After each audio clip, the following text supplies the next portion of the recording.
just not going. Oh, I guess it has been going. So maybe I'll just edit this out. Anyways, welcome back to the 8th episode of Boston's... Make sure you're recording. Yeah, we are now. It was like it wasn't going, but I don't know. It was messed up. It's going now. We're at 15 seconds. It's just nonsense. Episode 8, Boston's Big Three minus GRD. Seems to be a recurring theme here.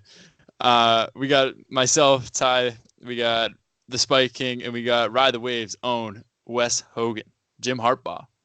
He goes by many things. Good to see you guys. Hard Knocks. What is that? Representative. Ambassador, so to speak. Yeah, that's what Brian. Brian, good to see you again since our trip to the city of paper champions. Good to be back in your presence. Thank you. Just to let you know that your blurred background right there made that all blurred out, and I'm glad it's blurred out because we don't want to represent Cleveland as much on this. This is Boston's Big Three, not Cleveland's. That's right. Yeah, I took this from the city. That's pretty dope. Cleveland's a good city. And Cleveland gets a really bad rap. Yeah, Cleveland gets a bad rap by everybody else up there. And I said this before, though. Cleveland is like the North Korea of the United States because you go there and you see all these – you made that face. You go there and you see all these beautiful – Listen to me. You go there and you see all these beautiful buildings and you're like, wow, this could be a lively city. It's 9 a.m. Monday morning and we're walking around the city and there's no one to be found. Nothing's going on. That's why it's the North Korea of the United States because it's fake. It's all an illusion. You ever watch the interview with Seth Rogen and James Franco? You're basing your North Korea knowledge off of a movie. Well, if it's on Hollywood, it's got to be true, right? Hollywood's all true. So I'm just saying that it's a beautiful city. I think sports really brings things in, but no one wants to stay there. There's nothing else around the city of Cleveland. So except North Korea. I don't know, man. I love Cleveland. What do you love about it? What do you love about it? I bought a Della Vedova at their team jersey at their team store, and they gave me this. It was a very nice little treat around Christmas time. They still sell deli jerseys? Yeah. This was last year. Oh, I thought you meant the time you just went.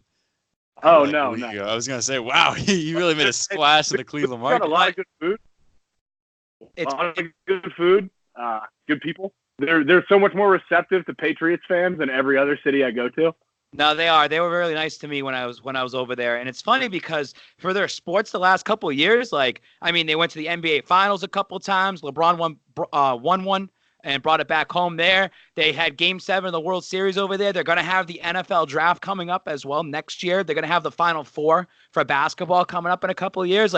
They get stuff in the city. It's just that no one wants to stay. They just want to do a weekend, and then that's it. I'm out of here. I don't want to live out here.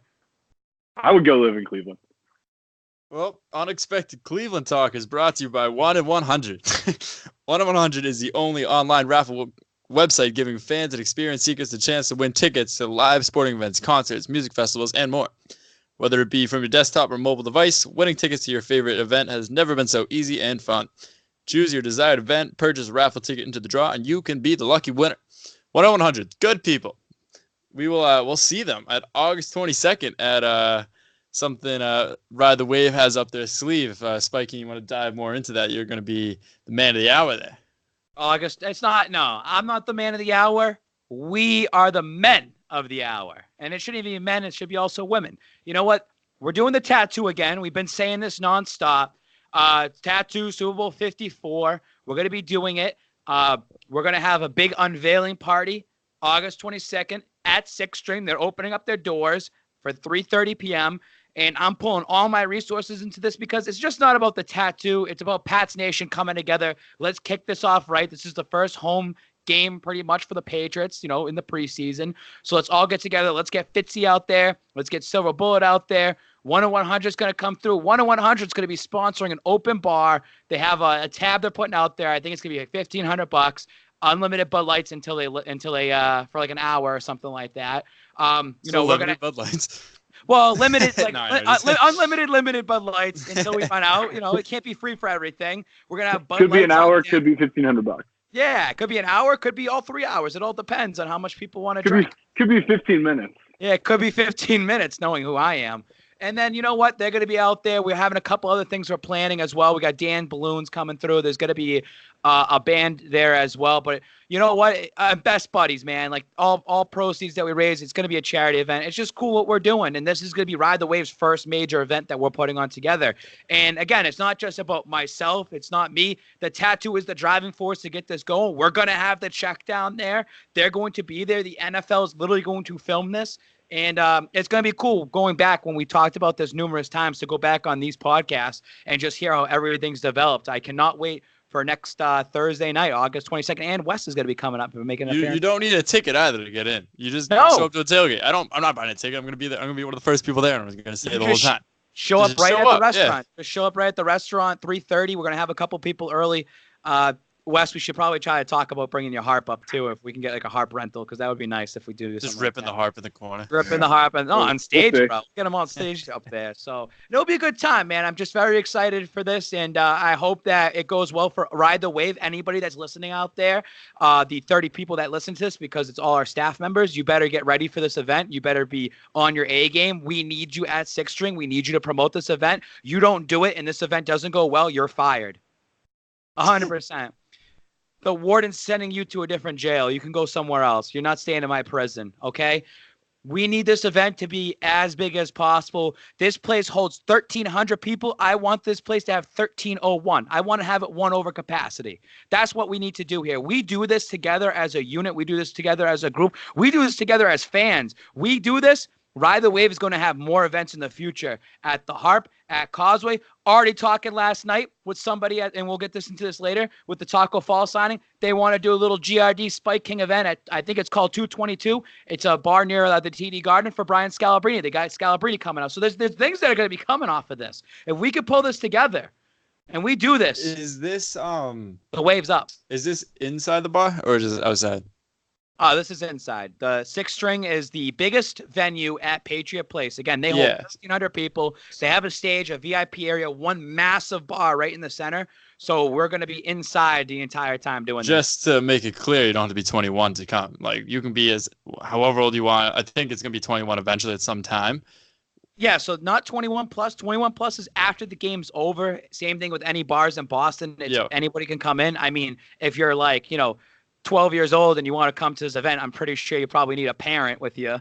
Like, just because it's like, we're not going to let like 3 12-year-olds just walk in here. And I don't know how you get to Patriot Place anyways if you're 12 years old. You got to have someone drive you. Yeah, you're going to ride your bikes down Route 1. 495 and all that. but that open bar tab does apply to juice, Caden. Yeah, so feel free to order as much as you like. Yeah, you got to be 21 to order. Some Capri Suns. You gotta be 21 to order beer and everything like that. That's on the bartenders and Six String to monitor that. But to get inside the door, it's absolutely 100% free. We'll have some raffles for Best Buddies. I've actually pulled out a couple of things. Game with the Greats are giving them 4 tickets for Game with the Greats at the end of September, which is at Gillette Stadium. We got a James White signed autograph. I got in contact with James White personally. He's going to be doing that. So for us and just donating that, we'll have a couple jerseys and stuff like that. We should give Caden a fake ID just to see what would happen.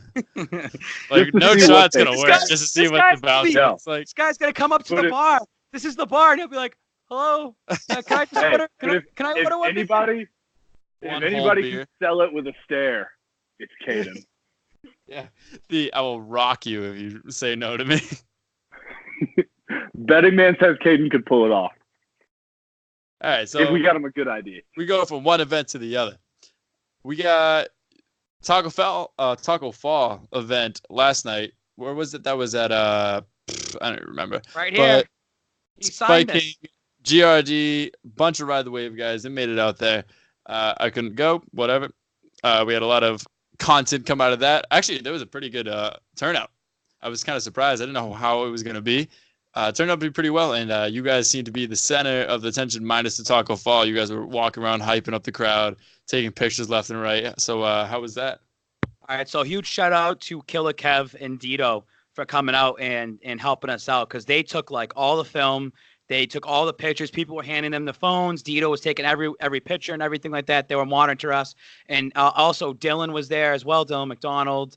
And Matt, it was my first time meeting him. Unfortunately, I couldn't get them to sneak in or anything like that because they were in line. They got there kind of early. Matt Maraney I think he's the other MLB Oh, guy that's over there. Yeah, He was there. So hey, shout out to both of them. That interview they posted with Steve Ferrelli. Yeah, I that's watched been the in whole the thing. making for a bit. They told me well, about it like a month ago.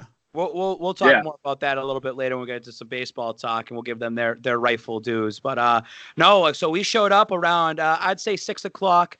The line was already down. Like, it's a small shop. I love Boston sports. The line was like probably at least 150, 200 deep itself right there.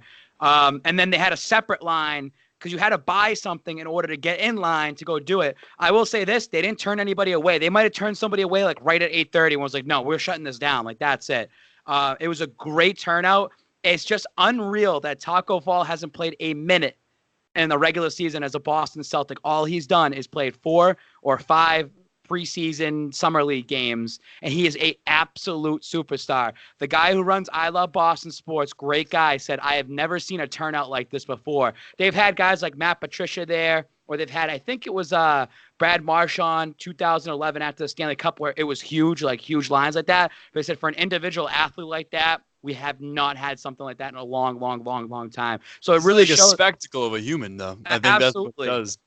And everyone got pictures and stuff like that. And, a couple notes, quick notes. They're going to have another signing with Tacko Fall down the line. I don't know when that is yet. He sat down the entire time. His manager I think she hates it. I think she hates the whole Taco Tuesday thing. I think because people brought tacos with them to the point where he started refusing to sign it. Like, he's just like, I feel like he doesn't want to sign food. And I don't think it's a good look. Killer Kev hot take here. It's because he's from Africa and it's like thinks like it's a waste of food, and it's probably not a good look for Taco to be signing food items that are not going to be used. Timmy got his forehead signed, Timmy King, right? And Timmy King got his forehead signed, which kind of like he was sweating a lot, so half of it came off. But that was awesome that he did that.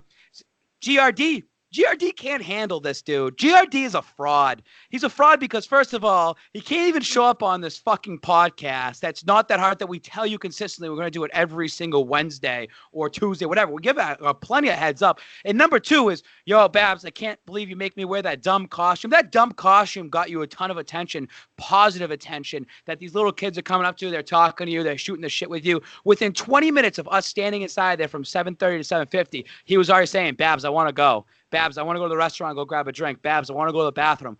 I'm like, dude, we're working right now. Every time someone went up and got a signature from Tacko Fall, they came right over to us afterwards and took a picture. We were part of the signing, man. So you have to grind for that stuff. And I loved it. I enjoyed it. I like to talk to anybody. I mean, this is GRD's day anyways. It's basketball. This is all up for him.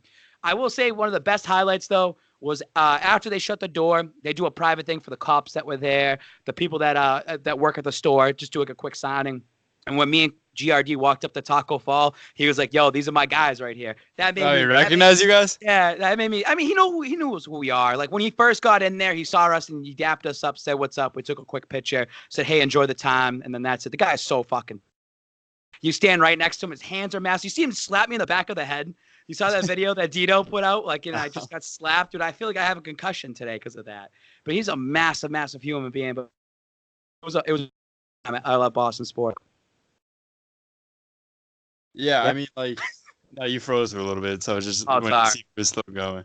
My computer can't handle my rants. That's why. So, like, how long was it? Like an hour, if that? Okay, so the event was from 7 to 8:30. But they actually went till 9 o'clock, did a little overtime. How many people do you think was there? So we were counting it, and it was one of these things that so the owner was talking about money and was just saying, like, for bigger names, like New England pitcher grabs a lot of these guys, they pay them like $20,000 to like do X amount of appearances with them. I feel like with Tacko Fall, because you had to buy something like a $25 shirt, and Dito and I were looking around, and we would say, dude, there had to be at least between 600 to 800 people there. Like, that was not bad at all for a signing like that. And the camera guy got all worried because I told him to come over here, and then he's like, I don't want to piss anybody off. I'm like, dude, no one's gonna give a shit. Let's get a taco chant going on. It's gonna be great for the news, and we made the news. Yeah. So, do you think he'd recognize you guys if you didn't wear your taco costumes? No. Yeah, I think that's it. I was gonna say. No way. No. Yeah, you get straight big timed. Yeah. No, you know what? I can't wait till the season starts for the Celtics. I'm not a Celtics guy, But I can't wait till it starts. We go to the main Red Claws. We'll go to a regular season game. We'll get the taco costumes on there. We'll have a great time, man. My bad. Yeah, for sure. Thanks for paying attention. Thanks for fucking No, I paying was attention hearing when it, I'm dude. talking. I have a point. You're the greatest. This is why I'd rather do a fucking podcast on my own for 51 straight minutes. Because look at that. You just had more time where you just stopped in dead air than I did when I talked for 51 straight minutes, dude. Seriously. You started like hot the first episode, right? Tyler Miller, typical Tyler right there. And literally you're falling down every single week. Every single week you're falling down, dude. Why do you think I wanted Wes back on here? Why is Wes on his second appearance? Gone, dude. No, it had nothing to do with that. Me and you could kill a 1v1. It was an important text. It's for business. You might be losing a spot on here. That's all I'm gonna say. Who's gonna produce it, dude? I just won't send the Skype email. The person that's Tyler, right he's just gonna send it to you from now on. Yeah. Hey, edit. We didn't want you on right. here to edit this. Ty, you could then edit yourself in though. Nah, that was on me. It was a business text that I had to get to. But what it is? Wasn't for Ride the Wave. Oh, all right, then. That's really just fucking shit. Hey, I'm not lying, dude. Sure. I could have easily lied and said it was GID or something. Anyways, Pat's preseason game that happened last, I believe is Thursday night against the Lions, 31-3. Babs has the biggest beef with none other than Stidham. He thinks he's gonna get cut. He thinks Brian Hoyer is gonna be the guy. You saw Brady's reaction after Hoyer's touchdown compared to Stidham's touchdown. Maybe that's because of the score difference, or maybe it's just Boston media again blowing something out of proportion. But him and Dan Shea, Spike King Dan Shea, Doghouse Dan, everyone's favorite 15-year-old at Ride the Wave. No, Caden's 15. Yeah, right. Caden's hopping up those power rankings. But let's hear the beef between Babs versus Stidham / Dan Shea. There's absolutely zero beef against Stidham. Like, I don't hate the guy. Everyone's just saying, like, oh, why don't you like him? Why don't you like him? I love the hype train around him. But here's my thing. While you both are looking down at your phones and not paying attention to me. I'm listening, dude. I'm looking at the stats. I'm doing it on purpose now. I'm looking at pictures of foxes. All right. I'm Google Images. I'm going to keep this as short and simple. The Patriots are not going to carry 3 quarterbacks. They might end up doing. My whole thing is I don't think they're going to carry 3 quarterbacks. So that's going to leave who is going to be Brady's backup. Is it going to be Brian Hoyer, who has 1 year left on his contract, a journeyman in the NFL that does have trade value, or Stidham, who was drafted in the 4th round, who's a rookie that they want to keep because it's like, all right, we need to build up our future. So I've heard it on both sides. Yes, they spent a 4th round pick on him. If they put Stidham on the practice squad, the chances of him going and being picked up on a 53-man roster on another team is pretty high. That's the risk you take putting him on there. With Brian Hoyer. Well, yes, that's the only thing that can happen because you can't sign a player from a practice squad onto yours. If somebody else signs him, they'd be required to put him on a 53. Exactly. And is there going to be a team out there that's going to look at that and say, we need to get this guy, we're putting him on our 53-man roster? I feel like every single team that drafted a quarterback after him and has signed a free agent quarterback. I also feel, how about this? If he was offered a job on a 53-man roster, but the Pats told him, hey, next year you're going to be the backup to Brady. Like, you're going to end up being that guy. Stay with us. Do you think Stidham would end up staying? Like, he doesn't have to sign with the 53-man team. And you're going to be like, dude, you're in the NFL. You want to play football. You're going to go on a team. But if you're told this is the New England Patriots right out on the practice squad, he might even get called up halfway through the season. We never know what ends up happening. But you see all these first-year quarterbacks just flame out right away, simply because they're maybe not ready. The game's totally different. They're not as good. We waited for Mallett. We waited for Garoppolo. Obviously, Brady's playing way longer than anyone kind of really expected at a high level. We kind of were like, hey, learn behind Brady, learn behind Belichick, learn the Patriot way, and then you'll get your time. But here's my take, and this is what's going to kind of sum everything up. Brian Hoyer is so valuable to Tom Brady that Tom Brady does not want to let him go. Wes made the great point. Brian Hoyer can pick up a playbook just like that. He can go to any team and being a starting quarterback. Brady looks at Hoyer as, hey, I need to win one more. Like, Brady wants to win 7. I want Brian Hoyer behind me to help me with the decisions I make throughout the season. I want this guy to mimic all the other playbooks that are going around. I want him to run out his contract in New England with me. That's why I'm saying if we had to choose between Hoyer and Stidham, Brady has say in this. Absolutely 100% has some say into this. It's not like his decision. But if Brady goes, hey, I want Hoyer behind me, yeah, I don't mind helping Stidham out, but there's A, no room for him on the roster right now, and B, I want Hoyer here. I want him behind me. I want trust. Because what's going to happen week 3 in the season when Hoyer's traded away? Hey, Stidham, did you watch the film? What do you think? He's not going to trust some rookie that doesn't even know the league. He's going to trust Brian Hoyer, who's been around the block numerous times. That's the whole case of why I'm making this whole pitch about Brian Hoyer. He's valuable to Tom Brady. Obviously, there's a reason after Jimmy G and Brissett that Hoyer was brought back in and was under Brady. And there's a reason last year, although Etling was a 7th-round draft pick, there was a reason why, hey, you're just practice squad. We're not even going to teach you. We're not even going to bring you up here. We're just going to sit on practice squad. And look at Etling. Now he's cut this year, too. Signed with the Falcons Now, almost right away. Here's my thing. I see the value of Hoyer. You're going to be paying Dan Shea $100 because the bet is he on the 53-man roster week 1? And one of the problems with what you said is that there is no option for him to remain on the Patriots practice squad. If he's cut and placed on waivers, he gets claimed by another team to be on their 53. We no longer have the rights to him. He can't say, no, I'm going to stay here on the practice squad. That's not how that works. So he will not be on the Pats practice squad. Now, if there's any week that he's going to be on the roster, for sure, it is week 1. That is the only week where NFL teams will occasionally carry 2 kickers, 4 quarterbacks, 4 punters, because they're still trying to iron out what their plans are for that year.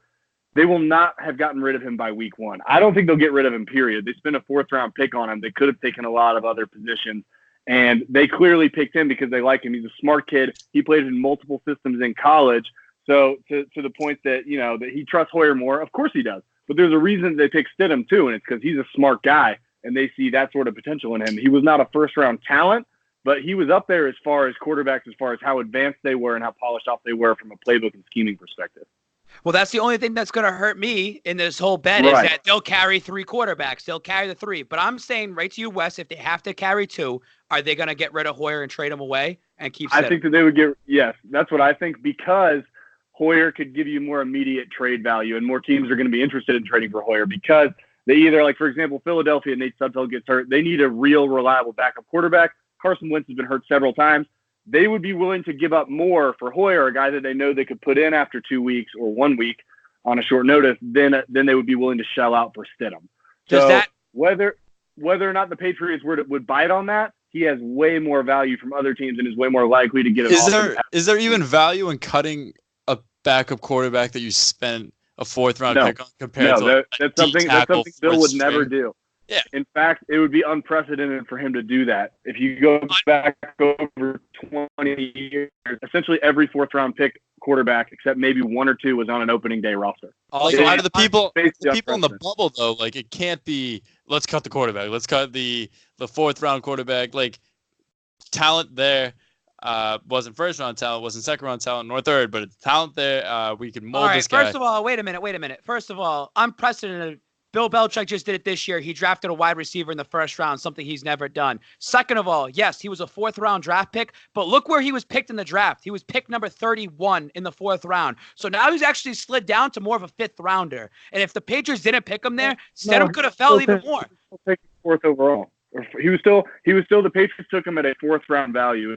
It doesn't matter what part of the round. Right, it's 4th round. Brady is 199. Who's still in 7th round or whatever? 6th round, but he was a 6th round. But still going around for the 4th time, and they took him because they didn't feel he would be there by the time it went around for the 5th time. I just don't think that they'd cut. You have like 5 people in the bubble, say, when one of them is Stidham. I don't see Stidham even coming like in conversation to cut. Hey, you could be right, and we'd all be a bunch of idiots, but who knows? Quick thing. What are your thoughts? I didn't want to ask you about this earlier this week. I wanted to save your reaction for the podcast. 15-year-old Dan Shea, he goes, Babs, you know nothing about football. At 15, you don't know anything about anything. This moron thinks that he's like, oh, you don't know anything about football because he runs the NFL Instagram page. He's an idiot. This kid comes and says, I know nothing about football. And then I read back on some of the things. He's like, oh, why can't N'Keal Harry wear number 1? Oh, why is he wearing number 8? oh, why that he doesn't even know the numbers. Like he doesn't understand about the single digits that wide receivers can't wear single digits. And he's like, oh, I trust you, Wes, because you're probably right. He is fucking right because he knows the game. Like Dan Shea, dude, you're on the hot seat, man. You started a lot Shea. of unnecessary beefs. You know what I hate about Dan Shea, dude? You know, me and GRD come out with this thing and we're looking at who's next. Like, we want a personality. We want this and that. I get a text from Rune Dog. Dan Shea's crying. He's going to lose his job. Dan Shea and Adam are so nervous. You know what? You better be nervous. Dan Shea, there are plenty of other better people out there than you that can do your job, that can come in. 100%. I'm not even joking. Like, there are people that message me every day. I want to be part of Ride the Wave NFL, and I just say no. Like, we're full. But now I'm at a point where Dan Shea literally is pissing me off, where I'm just like, we should just let him go, and we can just have someone else fill in for him.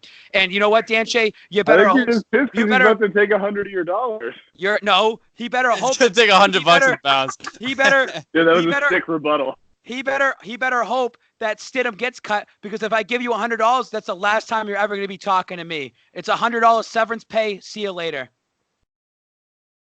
Hot seat, Dan Shea. I don't think he saw this one coming. Maybe that's why a promo video was made. Brian's doubling down to try to get Dan to take a $50 buyout. Yeah. If he takes a $50 buyout and pays me, he'll stay. Speaking of the looking at the Pats people personality, I want to talk about that a little. I don't know when you guys are going to make a decision, but we are looking for a new NFL guy. I like our NFL guys. I'll say that. They're good. They haven't had the season come up yet. That's when they're fully going to flourish, I believe. We don't have the personality. Yeah. That's where that's the confusion.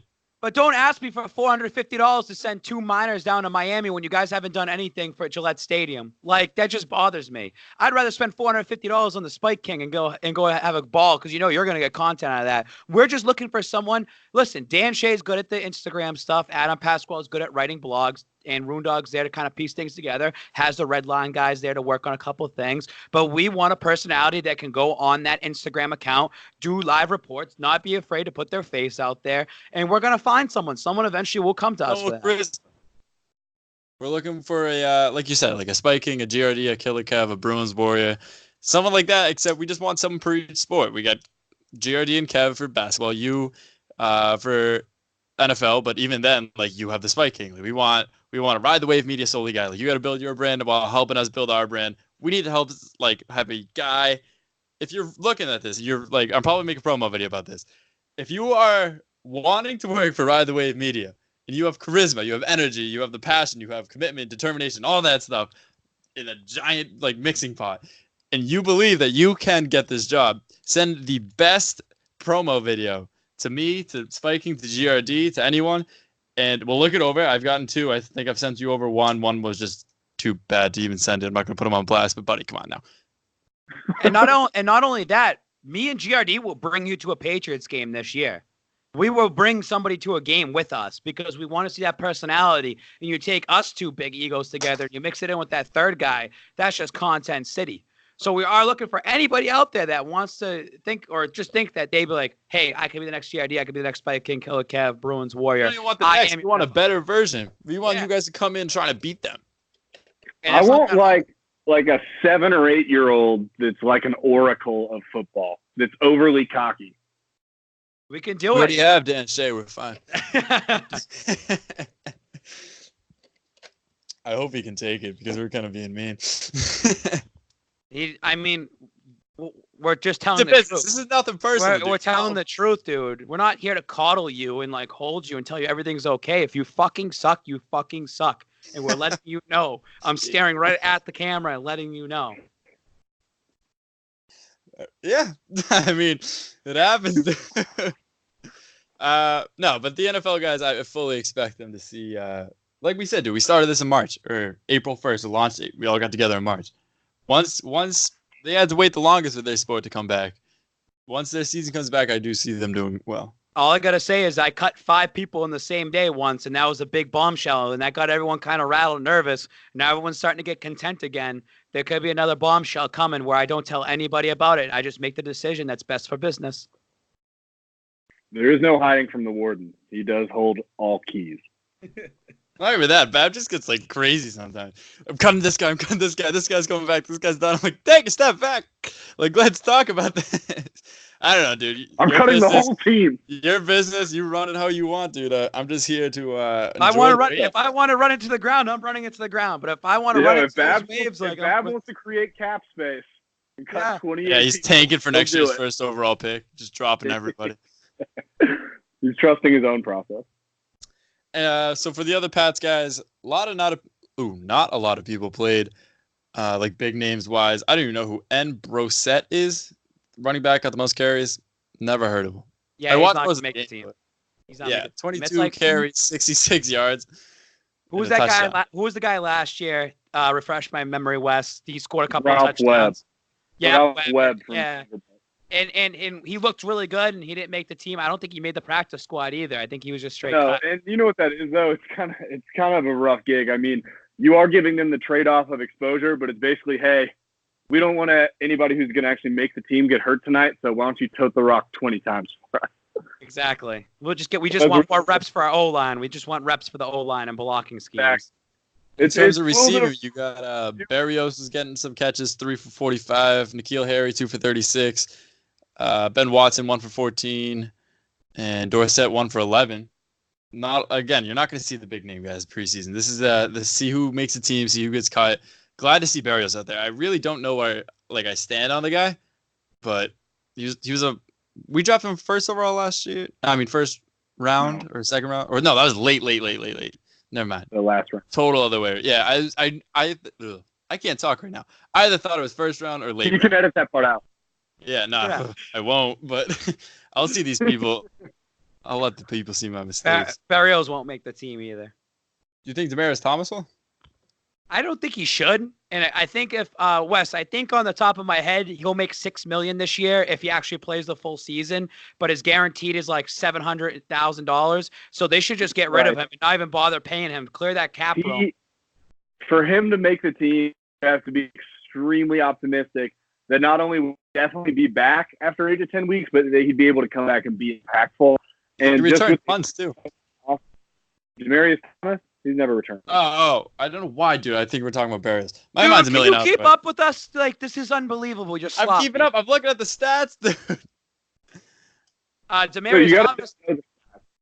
Demaryius Thomas, though, big body receiver. Like, it's probably something that Brady wants to have. But like you said, there's got to be a lot of optimism that he can come into later the season and actually do something. I see him honestly like a Chad Ochocinco. He's just going to be on the team, and he's just going to be a journeyman.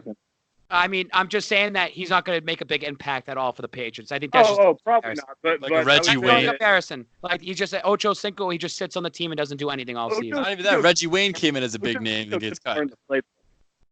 Yeah, and Reggie Wayne also was retiring, but Ochocinco couldn't learn the playbook. That would not be an issue for Thomas. It's just, I mean, he's been on a weird declining trajectory for years, and it goes back to when interestingly enough, he switched to a vegetarian diet, and John Elway was pissed. And that's when he really started phasing him out of the offense. And they've been shopping him for a couple of years because John Elway is convinced that it makes you weak. And you know what? His numbers don't really refute that. So I don't know, because, man, that guy, when he came up in his prime, he was a monster between speed, strength, just run after catchability. And we haven't seen that in the last several years. And he's been getting hurt more. So eat meat. This is one of the most slept on, big, like that you just described type of wide receiver of all time is Marquise Colston. Nobody ever talks about him anymore. He was a stud. I had him on my fantasy team. Saints all-time leader in touchdown catches. Yeah, that's what I'm saying. I feel as if he doesn't get enough credit for how good he actually was. Probably because he played at a college program that doesn't exist anymore. He was not flashy. Hofstra. He was 7th round pick out of Hofstra. And he. What are you doing? Oh, I was just going to say, after you're done, I wanted to go on something else with the NFL we didn't have written down, but you can finish. Oh, no, go ahead. I mean, he was not flashy. You finished it, dude. The hand goes up, the conversation stops. I just wanted to keep this conversation going, but it was just NFL. The NFL today, or yesterday, you heard about Andrew Luck, and I just want to hear your thoughts about Andrew Luck, Wes, and his injury. They've just, I mean, it's just poor ownership personified with how the whole thing has gone down. I mean, they've essentially misjudged, misdiagnosed, mishandled money around him. I feel bad for the guy at this point. Like, we'll see if he can play or not. I mean, it's honestly, you can't believe anything medically that has come out of Indianapolis about him. It's like, oh, he's ready to go. He's not ready to go. You've got the owner saying he should be ready to go, and he's basically being soft when, like, I've watched Luck since he was in college. I don't think anything about him is soft. I mean, there's some sort of disconnect there where I don't know what to make of any of it. And it's unfortunate because he's really one of the best quarterbacks of this time period. He's succeeded and made his team good regardless of who's been around him anytime 100%. he's healthy. I feel bad for our resident guy, Mikey, big Colts fan there. Andrew Luck is the best quarterback when healthy in the league. I think so. I think he's one of the best. Like, he should be. And I just feel bad that his talent has been wasted all these years just because he hasn't been able to stay healthy. And we all thought on paper this year the Colts would probably, because I keep saying the Raiders, but everyone's been saying the Colts could be that team to give the run for the money this year. They went on an amazing run last year and towards the playoffs, but just already off the bat, Luck's hurt, and who knows what's going to end up happening this year.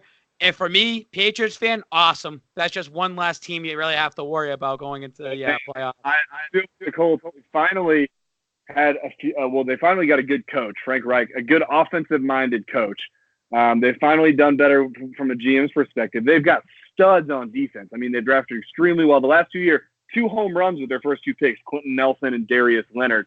And they finally have some good pieces. They got a bell cow running back, a really good O-line, a couple good receivers. They brought in Devin Funchess to bring in some more athleticism too, and it's just like they've finally got some again? Mack?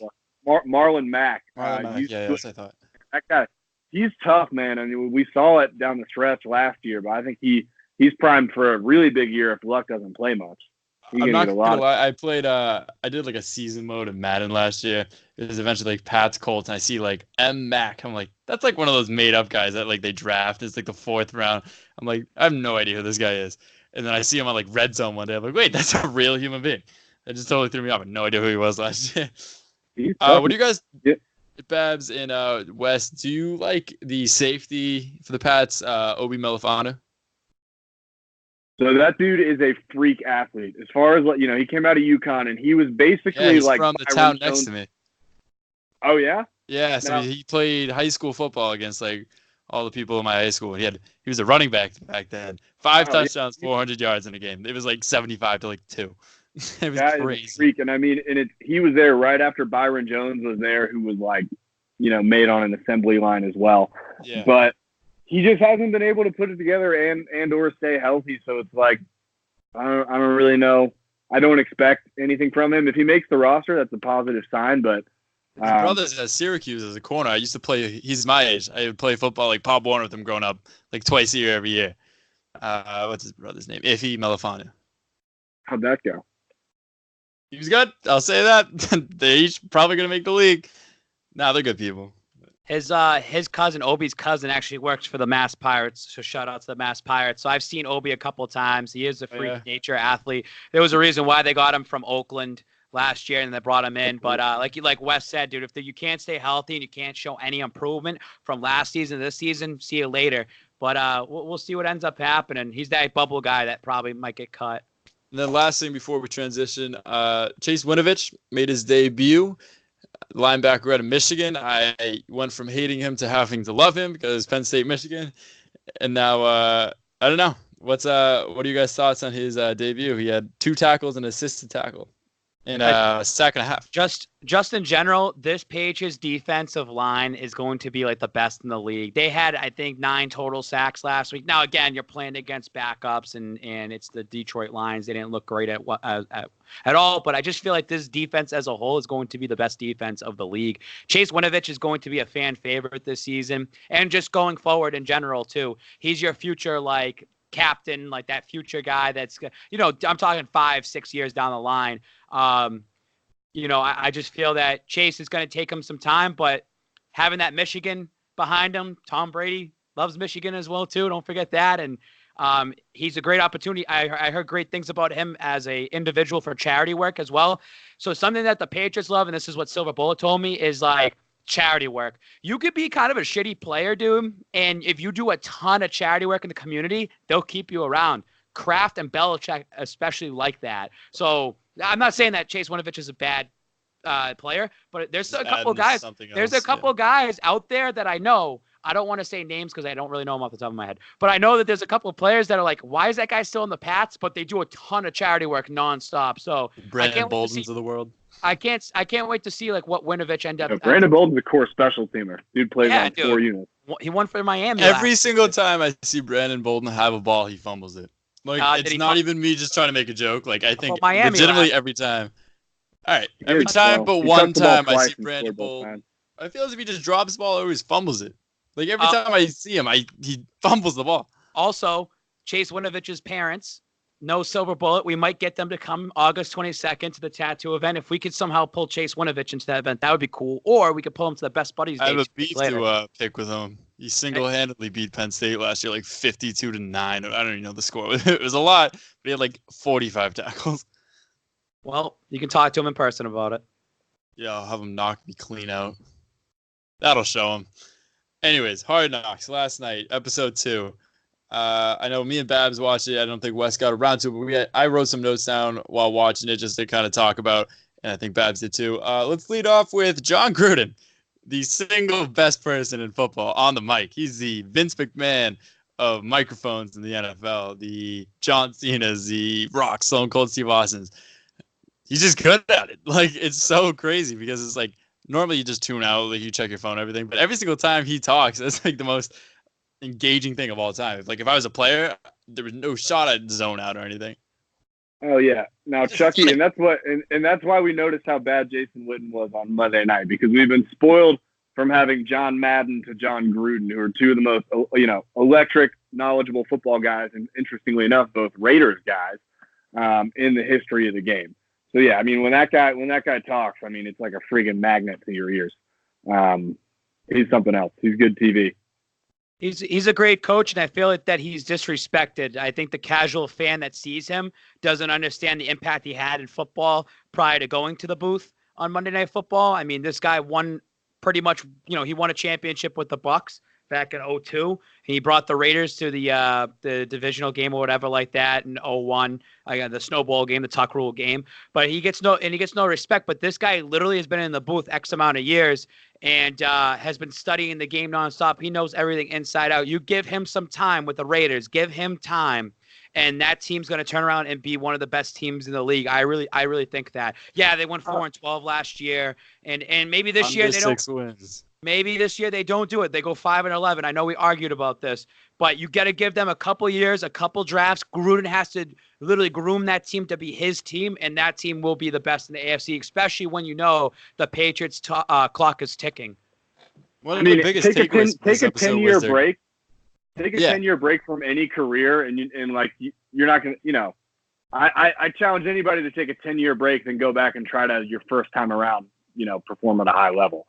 Yeah, like one of the biggest takeaways I got was that the whole coaching staff was like, we're doing things different this year, where this is like a totally different thing. I'm sure they hear that every single year, but they're actually they tanked last year in a way too to get a high draft pick. I mean, once they knew the season was done. Yeah, there's no reason to go out there and play at high speed, high capacity. Like, they still were dealing with Marshawn Lynch, and he was still on the team, and he was hurt. And they didn't have really any receivers last year except Jared Cook. So they ended up really changing the team. It's a different offense this year. Derek Carr is buying into Gruden. There's a reason why he's staying there. And I think it just give them time to catch themselves up. I say AFC title game because I like the hot takes, and I just want to push for something because there's going to be that team that makes a surprise every year, and I think it could be them this year. But give them a couple of years, get them well-rounded, and Gruden's going to have – there's a reason why he got signed 10 years, $100 million. They know there's a long-term commitment. It's not like we're bringing you in for 3 years and turning around. That Raiders organization and Mr. Davis over there believes in him. And truthfully, I honestly – Keep going. We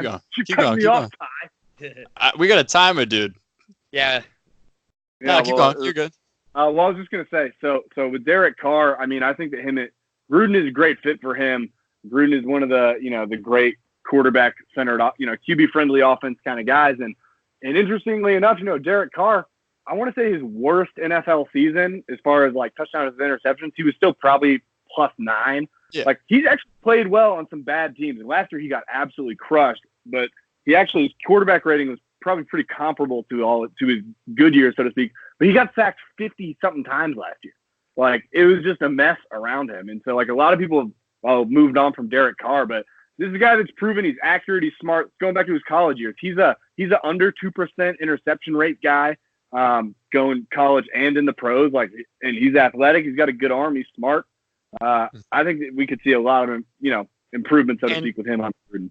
And you said he got sacked X amount of times last year. Is the reason why they bring Richie Incognito on a kind of a team-friendly deal. That guy, some people say he shouldn't even be in the NFL for some of his antics. Well, Gruden's going to take the risk on him because, hey, he's good in his position. He's gone to that Pro Bowl 4 out of 5 times. That's what you said. So, and Trent Brown too.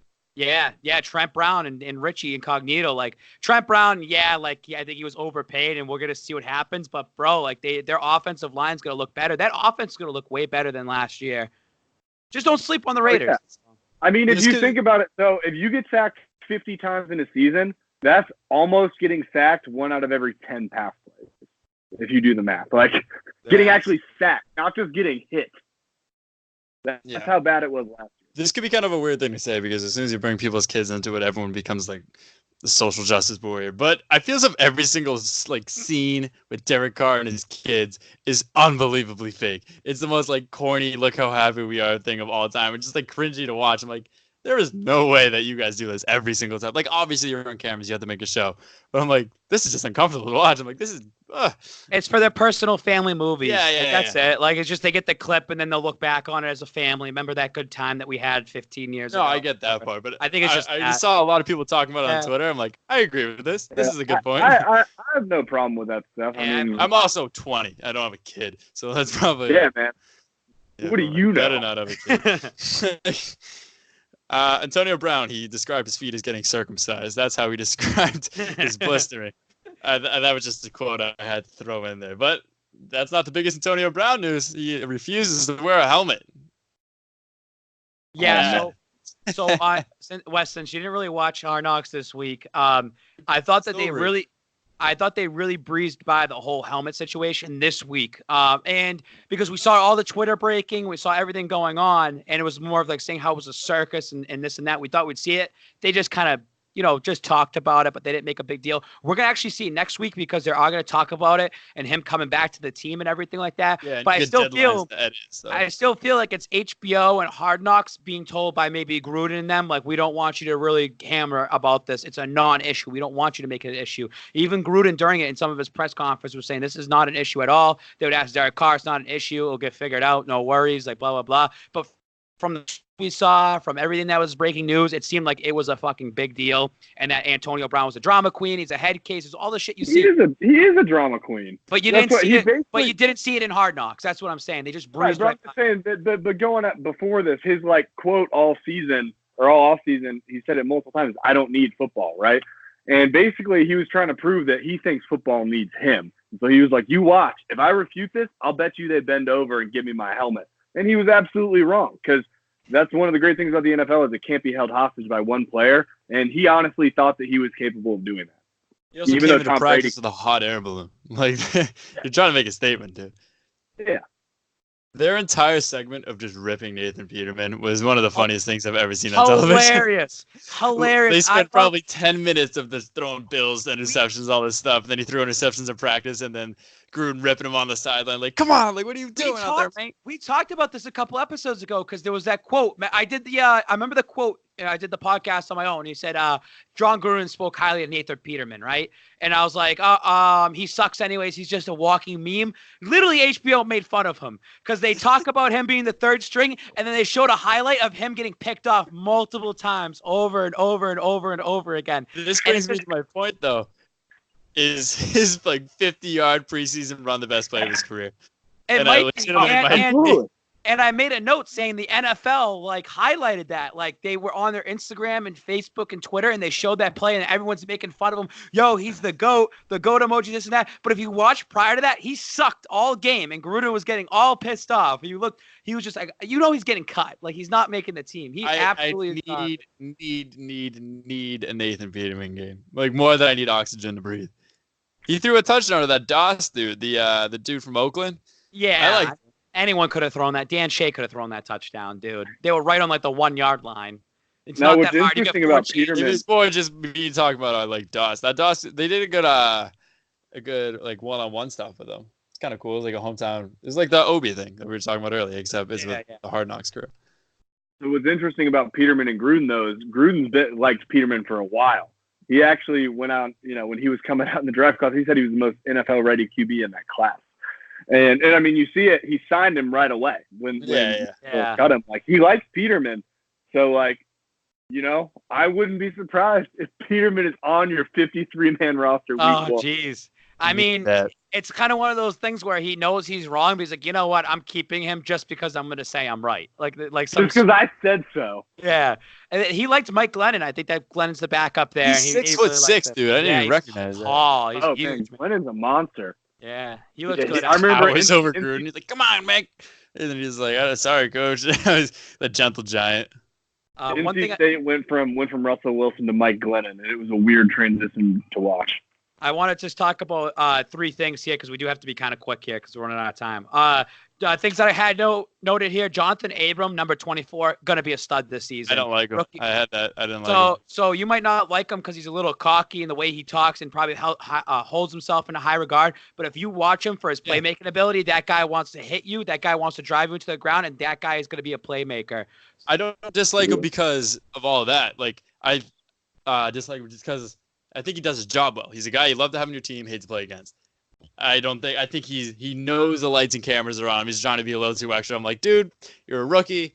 Like you're good. You're a good football player. Yeah, you're not Hall of Fame just because Charles Woodson talked to you during the HBO stuff. Yeah, obviously a cool moment. I don't know. I'm not the biggest Jonathan Abram guy. I think he's just too much for like the cameras. I'm sure. He's a stud player. He honestly, I'd say he kind of reminds me of Rodney Harrison when he was young too, as far as the way he plays. And here's the thing: he was a clear first-round talent, but I thought of him as a mid-round professional. For the Pats interviewed him. We talked to him either. We might have used one of our top. I think we used one of our top 30 interviews on him, and we clearly could have traded up to get him if we really wanted him. But he's difficult to work with. We've seen that, him arguing with Gruden about hitting people in shorts and a T-shirt, and like Bill's not going to spend a first. There's a reason can't read the room. Raiders. And just too, he was sitting. I think it was in the first episode. He was with Derek Carr, and he's like talking with them, and it was just so awkward. So I feel like him and Brady just wouldn't mesh well. Like he can't read a room. He can't see Gruden actually get mad at him. He can't see. Oh, Derek Carr, you just got paid all this money. You should be paying. He's like, all right, man, I'm just trying to take you guys all out to lunch. Like, I'm just doing my quarterback veteran duties. I want to give a shout out to number 98. I don't have his last name. I forgot to write it Max down. Crosby? Yeah. Yeah. So he ended up breaking his hand during the game, and they mentioned like this is your only shot that you might make the team. Yeah. And he got put in a cast and he went right back out there. And I think Gruden saw that and liked it. He knows that this guy's not gonna bitch and moan. Oh, my hand's broken. Like the last chance you do. He was all he was complaining because he had to do conditioning. Like it's like, dude, like this guy's getting a cast, and they told him you can play in it. It's got to heal 4 to 6 weeks, but you can play in it like a stub. So I really respected that. And the last thing I have here is that Raiders Stadium stinks to high heaven. Yeah. I hate the whole grass and dirt field. It just looks wild. I was watching in the Hard Knocks with somebody, and they were even saying like it must suck to play on something like that, being tackled on the dirt. It just throws you off. That's probably why the Raiders have stunk in the last like 15, 20 years and 30 years just playing in a stadium like that. I cannot wait till they go to Las Vegas and have a real stadium with a real training facility and everything around them dedicated to them. That's another big thing about the Raiders for their future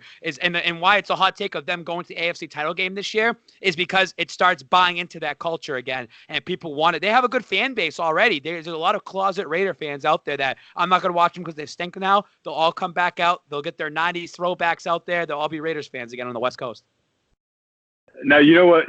As bad as that stadium is, and I hate it, I can't wait for them to get rid of it. It is a great home field for a lot of reasons. Other teams hate playing there, but man, where that has such a huge effect is the kicking game. Because you know what they always do? They call timeout in between the first and second quarter and the third and fourth so that the team has to kick a field goal out of the dirt. And like the percentages just plummet on those kicks. And they always do that, and it's so annoying. Yeah, you could definitely use that to your advantage, but I just feel like if you're a player, you just like, and you're a new player, just like you would hate playing there. Oh, that would suck. All right, we're about an hour into this. Let's wrap up with some questions. Spiking anything. I'll pull up the one from the main page. only really one good one. Dylan Wilson and how did Ride the Wave Media become a company? Was it like an aha moment or was it over time? All right, Dylan, let me tell you what happened. Spike King wanted to start this thing, so he called up me. He's like, "Hey, Ty, we never met before, but I need you to take this to the moon." And I was like, "All right, dude, I got it." And then he called over Wes. He's like, "Hey, I'm going to have you do this thing because GRD is going to always bail." So, yeah, that's basically it. Now we're here. To be honest, that's how I remember it, too. That's a Spark Nose version. Like, I didn't apply. They called me. They offered me, like, $45,000 a month. No, I will say this, that Ride the Wave is, and it wasn't going to be called Ride the Wave, but I just known the second that Barstool Sports left Boston, there was just a hole open for someone for the taking to have a personality to kind of mimic what they do. They have an awesome blueprint. I mean, they for sports, we're not trying to be Barstool. We just want to mimic what they do.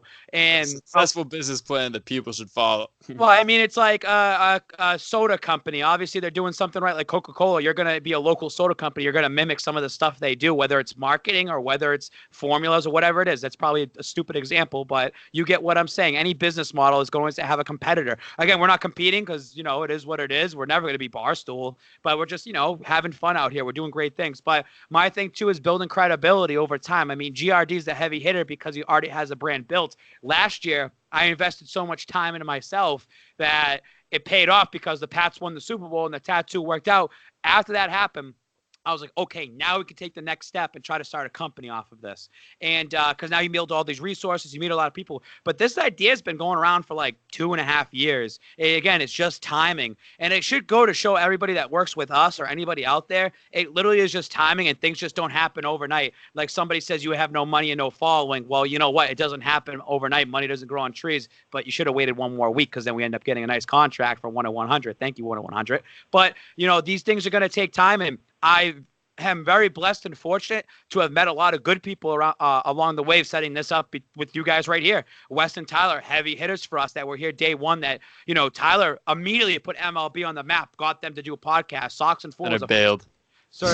Yeah, but you're more important. No, I'm kidding. Yeah. He used them as a stepping stool. Yeah. Wes comes in and takes our website. I got all this settled. I can do all this for you. Does a ton of graphics, and me and GRD definitely. Don't say the website is in shambles. Don't put that on me right now. Yeah, well, it is, but it was but and there's a lot of great people that everyone's starting to learn their niche. They're starting to learn their role. That we can start bringing a little bit more people in here. I mean, I already got the Bruins Avengers today. They messaged us and they said, hey, we want to be part of Ride the Wave. That's cool. The whole point of Ride the Wave, anybody that's out there, is yes, like I own the company. I'm the head honcho here, but I literally am not here to make any money off of you, like at all. I want you to go out there and build your brand. You go get noticed. We have the platform. We have a website. We have a company. We have Instagram following, social media following to give you to go make a name for yourself. I'm not selfish here. If I make $1 million, how am I making 10 people 100,000? How am I making 20 people 50,000? I literally don't care about the money. I just I do want to make this into a job or be something. But if you come out here, example, MLB Hot Corner. I went to the Sox guys. You guys are doing everything. Name yourself, brand yourself. You might have a company that comes out, hey, we want to give you $200 for a sponsorship. You don't have to go through me. That's your money. You go make they that. They just like we were talking about earlier, we can throw this in now.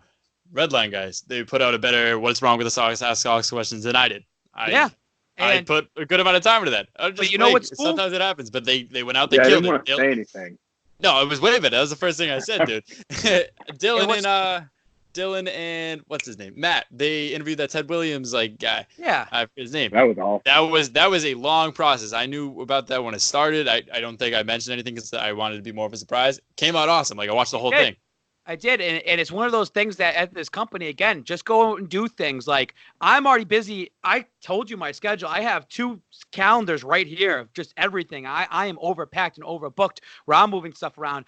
Just because I'm busy shouldn't be like, oh, Brian's busy, so this is not happening. Go do it. Go get it done. As long as it's not hurting anybody, we're all set and we're straight for that. And this is what's cool is that a lot of people can make names. I want people to get hired by Nesson, NBC Sports, Boston, Sports Illustrated, ESPN, Barstool Sports, Bleacher Report, House of Highlights, whatever you want to do. I want to showcase your talents out there because guess what? The whole point of the Boston youth movement is there's always going to be young kids that turn 15, 16, 17 years old every single year, every single day. There's always going to be someone that needs to get experience. I tell the Redline guys, you go off to college, you now have 5 years experience at working at a company. Even if this company is like a quote unquote company, you still have experience that you can go and I can write a little resume builder for them. Here you guys go and go get hired somewhere. Go do that.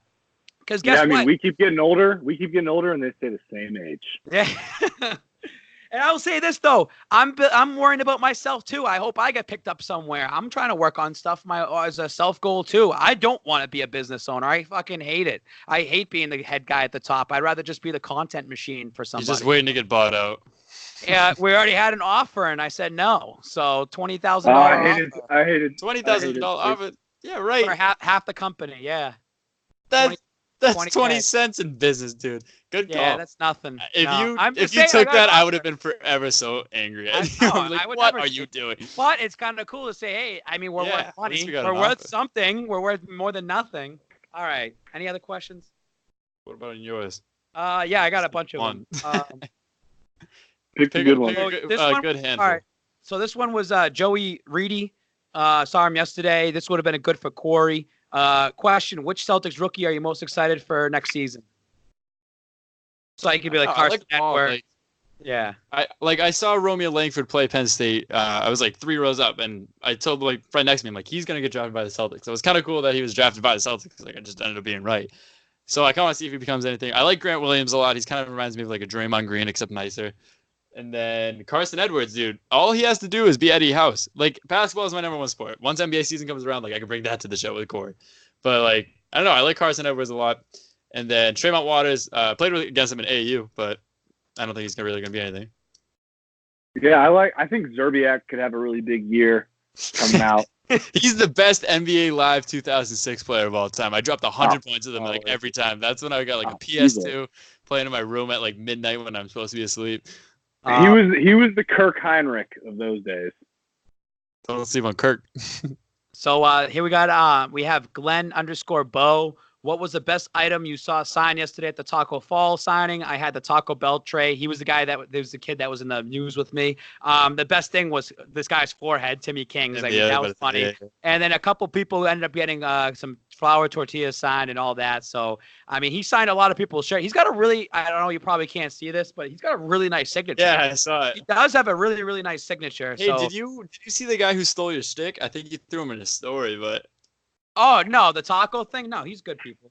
No, I just wanted to like, you guys the first ones who did that. Like, you are very well documented. I mean, if anyone's stealing anything, I must be stealing El Prez's stick. I mean, like, dude, like, you can steal anybody or mimic what they do, but, I mean, you just keep reinventing. Yeah, right, I just wonder what your thoughts were on it. Clearly, you're not going to start beef. I think it'd be funny to have a taco costume off. It's just people yelling at each other in taco costumes and saying who started it. But I mean, I think we're not going to take that route. GRD and the Spike King. We have Ashwin _Prasad. Most excited Boston sports player to watch for this upcoming season, whether it's the NFL, NBA, NHL. Who are you most excited for to see in the next fall sports? Kemba Walker. He's got to take Kyrie's spot out of that hostility, the worst Celtics season we've seen forever. Yeah, he's like, Wes has got it on. I don't know. I think he doesn't really have big shoes to fill. Like, just be a nice guy and produce. Like, that's it. And be straight, like, shoot your shot straight. I think he's going to be heavily anticipated to watch. Something that I'm going to say is, because we never talk enough about it, is I'm going to say Zdeno Chara, because he's creeping up there in age, and we have no idea how much longer he can play. Guy's just coming off that Game 7 Stanley Cup. Like, that should have been his last year. I think he has one more year left on his contract, and then that's it. So I feel like I'm excited to see what he can do, because this might be his farewell season for the Boston Bruins. And in hockey, it's really hard to get back there. He broke his jaw, dude. Yeah, I know. So that's why I'm excited. I broke my jaw when I was in 8th grade. I had my mouth wired shut for 2 months. I didn't play hockey. I didn't do anything. I had like screws in my face and everything. I couldn't eat solids for like 2 months. So if you go out there and play hockey after that, yeah, right. The show isn't all about you. Quit on the spot, dude. I would have quit on the spot. That's the point. I want to tell my favorite player, Tyler. You already had your turn. Yeah, go, man. I don't know. We're not doing a new question. I'm just throwing my own selfish news. Jack Mason, most overlooked interior lineman in the NFL. Sure. Dude is a freaking bulldozer and freakishly fast. If you ever, I mean, if you love football like me, then you like to rewatch the games and just watch the guards pull on every down. And there's nobody better to watch than Shaq Mason. That guy is a freaking animal. Shout out to Petey because him and Shaq are really close friends, and even Petey says the same thing. That guy gets zero credit for the stuff that he does on that whole line. Now, thankfully, we paid him somewhat. I mean, Yeah. I think we still got him at a bargain. He would have, if he hit the open market, he would have restructured how Garden paid. His middle name's Hakeem, right? Because his mom was a huge NBA fan, like Shaquille Hakeem Mason. That's wicked funny. I'll take 3 more questions, just being really quick about this. PhD, I can't even say your name. Will the Patriots have the number 1, 2, or 3 defense in the league, or worse under that? LFG. The Patriots are going to be the best defense in the league by far. I think so. I mean, they look really good on paper, and they just look really good in the Lions. They look really good against the Lions. You can be ranked number 3 by stats and still be the best defense. Yeah. I just think this is in terms of like the eye test, the fantasy football points test, like. I would say the eye test. I mean, it has to be the eye test because fantasy football points is not a good reflection of your defense. Yeah. That's what I'm saying. Like people are like, oh, he's the first ranked defense, and like, all right, cool. They get a lot of interceptions. They also let up like 4 touchdowns a game. Last year, it was funny because Nate Burleson went on there last November and said the Patriots are a middle-of-the-pack defensive team. They're not great. I thought last year's defense was actually really solid. They were just super inconsistent. Those 3 home games after going 2-2 to start the season or whatever, 1-2. Those 3 games in a row, they looked really good, but they kept letting up points after halftime, except the Miami game. Then the Jets game, when we were down there in that Jets game, there was it was like 4th and goal when they stopped the Jets on the line or some shit. And they were just inconsistent. That's it. They were really good defense last year. I think this year they step it up a little bit more. And it's cool to see Gerard Mayo now back and having him and Gerard, you have Jamie Collins, Belichick. Just how funny is it to let up all those points, 41 points in the Super Bowl, and then they only have let up 3 the next year. And it's because of Belichick focusing on defense. Timmy Boomsauce chimed in. Who could give 2 shits about Tom Brady putting his house on the market? We talked about it last week. Do you have anything to say about that, Wes? It means literally nothing. Alex Guerrero's house just got put on the market too, if you want to talk about that. I mean, it really has nothing to do. Like, someone messaged me and said that he knows the babysitter to, like, Tom Brady's kids. So does everybody else. I know. Everyone knows somebody. And it was just saying he's going to end up moving in Connecticut because he wants to be closer to the New York market to sell his brand and everything like that. They're just going to build a new house. And he's pretty much retiring in Connecticut, which is known for the wealthiest people to live there. All the millionaires and billionaires live in Connecticut. Worst state in the world. But they all do their business in New York City. They all live in Connecticut. Like, it's like the suburbs, and they all go do their business there. So Brady's here. I mean, when he sold his house and out in California, everyone made a big deal about it, saying, "Oh my God, he's going to be in Boston forever." You know, everyone's overreacting to nothing. Two quick questions. I mean, Brady pretty much lives in New York in the off season, anyways. And first off, it's going to take a long time to sell that house. It's not going to be an easy sale. It's a multi-million-dollar house. It's not like a normal house. $4 million or whatever was it? Like 2 questions with that. Yeah. Do you think that Brady wins a Super Bowl, he calls it quits? And then you can always do, if he loses the Super Bowl, do you think he comes back to try to win it? He's literally playing until he sucks. Like, he is playing until his arm falls off. And it's going to put a lot of pressure on the Patriots because let's say the Patriots go 9-7 and Brady had a decent year, but he's still like an average quarterback, above average. Is Brady's mindset going to be, you know what, I'm still going to keep playing until I literally fucking suck? Like, well, if he did well, dude, and they could blame it on the other parts. What were you going to say, Wes? Tom said, I'm going to play till I suck. What has he not followed through on? I know. Like, nothing. So, like, I think that winning or losing the Super Bowl has no bearing. I think he has to play till he's not good anymore. I also think that if he tears an ACL, God forbid, or he gets hurt, and he takes a year off, he's coming back to try it out again. Like, he's going to try and still be like, I'm still doing this. Because, dude, he's still selling a brand. He's selling TB12 and doing all that. The longer he plays, the more he's going to sell his method. Absolutely. And you quarterbacks especially, a lot of those guys get the itch to come back and take phone calls on that anyways. Kurt Warner took a couple phone calls last year. Brett Favre, he just was in the news, right? Brett Favre was in the news because he got a call or something like that. Like, he was thinking about making a comeback. I'm not sure how real it was, clearly, because it's not really happening. But Kurt Warner was really considering it if it was the right situation. And it's like, yeah, I mean, if Tom were to take a year off, I don't think that means anything. I think he's going to play until he's not good anymore. And not only that, it's kind of like, let's just say Michael Jordan, for instance. I mean, the guy went to the Wizards, and he still was putting up really high numbers. And it's just like no one remembers his Wizard stint. They're always going to remember him for on the Bulls in that short time that he made a difference. Yeah. I know that a lot of people hate Brady, but if he keeps doing this at the level he's at, especially with the league keep changing rules where it favors the quarterback, and he's doing things at 45 years old, and he's still like top 10 quarterback in the league, people are going to respect that. That his final year that he does suck, people are going to forget about it. Like they're going to be like, sorry. I know the haters will keep, Brady sucked. Look at him. It's like, dude, he was 48 years old. Like, you know what I mean? Dude, because Manning's the same way. Like, you remember his farewell. Like, you remember he was gifted a Super Bowl. He sucked, but he was a great game manager, and his mind helped him get into that Super Bowl. And I mean, his defense obviously won it, but the mindset, but changing players on the fly and stuff like that. Like, he was able to do that. So that's why Manning doesn't get too much hate for that. His big play in those playoffs, it was their momentum turning point, would have been not in the AFC Championship, but when they were playing, I believe they were playing Pittsburgh, and he fell down and got back up, and it threw off the timing of a play, and they got like a 60-yard gain. And they were in a position to lose the game before that, but just his quick wits is what kept him relevant.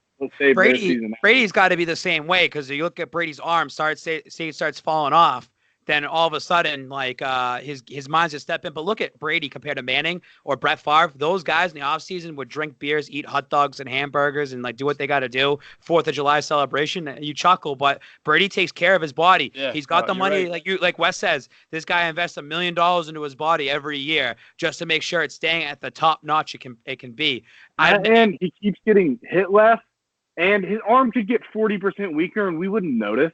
No. Tom's all timing and short passes anyways.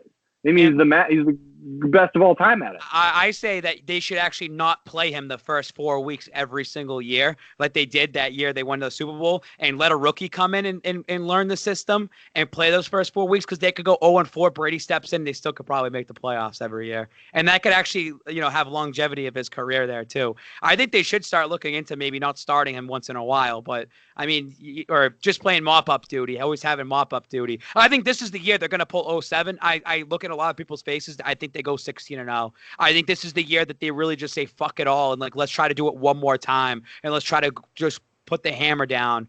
And I hope that Josh Gordon gets reinstated before the season starts, and I hope that somehow Gronk just comes magically right back. And then if those two come in, they're unstoppable both sides of the ball. Last thing, because I have to get going, is will you be doing, this is Kieran_B, will you be doing a weekly podcast when hockey, basketball, and football start? So first of all, shout out to 4th and Goal, 2-minute drill, whatever you guys call yourselves, because you've been doing podcasts and no one even knows about it. So just to show you that, no one's been paying attention to that. And I keep hearing for the basketball, Corey always says, yo, don't worry about it. We got something coming down the line. Yo, don't worry about it. We got something coming down the line. I'll believe it when I see it. I think Davis, the second he got it, he said he wanted to start something like that. I'll believe it when I see it. Yeah, no, I think it'll happen. 4th and Goal, when's the last time they did it? I think a couple weeks ago. They have SoundCloud, but they don't promote anything. They don't promote that it's there. They just put it in their link and think that people are going to click it. I'm done trying to help them, dude. I've tried. Let a horse to water didn't make him drink. I don't know, something old-timey. And then what else? Hockey? Yeah, I'm sure. Can you say it again? Do something. I don't know. I tried my best. It was a good effort. My brain was just an absolute shambles today. But yeah, is there anything else before we wrap this up? Tattoo event. Go to it. August 22nd. It's free. It'll be a wicked fun time. You'll get to meet all Ride the Wave personalities. If people go to meet me, then they did not come for the right reason. I am a schlub. I am an absolute washed up scrub of a human being. I can't wait to see you and Caden standing next to each other again. It's like, remember, do you ever see Kicking and Screaming? Yeah. It's like when they like on the shoulders. So like the super guy. Yeah, a mega human, yeah. Yeah, that's me and Cade. Yeah, you and Ambrose can form a mega human. I know you're going to be away, which sucks, but I did say this last night at the Tacko Fall event. Someone needs to take a picture next to Tacko Fall standing up, and it's somebody on someone else's shoulders. Need to see that picture sometime soon. Like, I want to do that on Corey's. Like, I want to do like where somebody's standing on somebody's hand. Yeah. Like, yeah. Standing on my hand. Unique that hasn't been done yet, and I think that's something that hasn't been done. All right, guys, that's it for today's Boston's Big 3 episode. All right, we will see you guys next week. Shout out 10100 sponsoring the show, and we will see you next week and Thursday. I promise. you. It'll be a good time. So thank you for listening. Deuces.